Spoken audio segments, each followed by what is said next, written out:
मागील काही दिवसांपासून पोलादपूर तालुक्यामध्ये वाळू माफी यांनी हौदल घातला असून कोणालाही नजमांचा बिंदासपणे शासनाचे नियमांचे उल्लंघन करत जेसीबीच्या साह्यानं व चाळण लावून येथे उत्खनन जोरात असल्याचे चित्र सध्या पाहायला मिळत आहे। पोलादपूर तालुक्यातील सावित्री कामथे नदीपात्रात सुरू असलेल्या बेकायदेशीर वाळू उपशामुळे पर्यावरणाला गंभीर धोका निर्माण झाला असून शासनाच्या नियमांची सर्रास पायमल्ली होत असल्याचा आरोप आपली माती आपली माणसं संघटनेचे संस्थापक राज पार्टे व अध्यक्ष श्री निलेश कोळसकर तसेच ग्रामीण कमिटीचे अध्यक्ष हरिभाऊ पवार यांनी केलाय। संघटनेच्या वतीनं वेळोवेळी पुराव्यानिशी संबंधित प्रशासनाकडे तक्रारी व पत्रव्यवहार करण्यात आले, मात्र शासनाच्या स्तरावर केवळ कागदोपत्री कारवाई होत असल्याचे दिसून येत असून रेती उत्खनन जोमात आणि प्रशासन कोमात असल्याचे चित्र पाहायला मिळत आहे। दरम्यान या संदर्भात तहसीलदार कपिल घोरपडे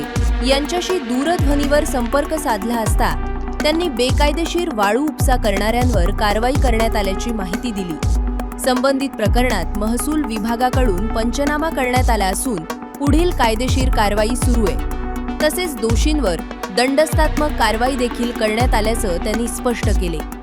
मात्र तात्पुरती कारवाई केल्यानंतर काही दिवसात पुन्हा उत्खनन होत असल्याचं चित्र दिसते। त्यामुळे प्रशासनाला ठिकठिकाणी सुरू असलेले उत्खनन याकडे लक्ष नसल्याचं किंवा जाणीवपूर्वक दुर्लक्ष करत असल्याचं दिसत आहे।